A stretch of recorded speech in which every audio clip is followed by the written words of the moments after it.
The report, which the company's vice president and head of Latin America, Schreiner Parker, maintains is independent and free from biases, explored the success and future development of Guyana's oil and gas sector, long-term sustainability of the country's deep-water oil and gas, value creation for government and companies, as well as Guyana's governance of natural resources and development. The findings were presented by Parker during an event organized by the Georgetown Chamber of Commerce and Industry on Thursday at the Duke Lodge. In attendance was President of the GCCI, Timothy Tucker. The report describes 2022 as a landmark year for Guyana, with government revenues from oil production forecast to surpass $1 billion and on average $3.6 billion per annum through 2030 and $12.4 billion annually between 2031 to 2040. Further, it suggests that Guyana has implemented several governance mechanisms and key institutions in recent years, including the establishment of a sovereign wealth fund. It also outlines that the emissions integrity of Guyana's oil production is only half of the global average, and that it is expected that emissions will decline further as future developments will continue to use the floating production storage and offloading FPSOs. In fielding questions from media operatives following his presentation, Parker indicated that the construction of a pipeline for the gas-to-shore project is a venture that is feasible for Guyana. There are three options that you have when you're dealing with associated gas.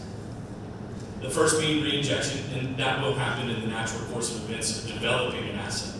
The second is flaring, and nobody, I would say the broad consensus of people would say that flaring is not what you want to do with the gas. It's detrimental to the environment, although it is cheaper and better for an operator to flare the gas, but it is detrimental to the environment. He opined that the project will be transformative in the country's transition to renewable energy sources and the reduction of electricity costs. Questions also emerged about the subjectivity of the report, since Parker had informed that ExxonMobil is one of Rystad Energy's clients.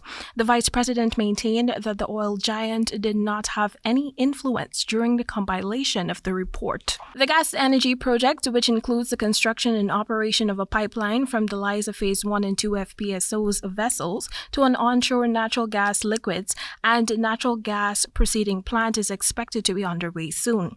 It is anticipated to reduce the country's expenditure on electricity, which stands at $20 billion to $40 billion.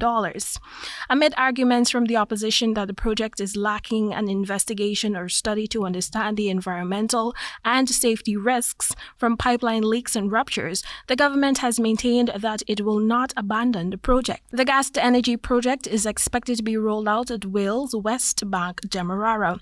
Through this project, natural gas produced by ExxonMobil's Stabroek block is expected to be used to activate a power plant producing some 250 megawatts of electricity. Timeka Rodney reporting for the HGP Nightly News.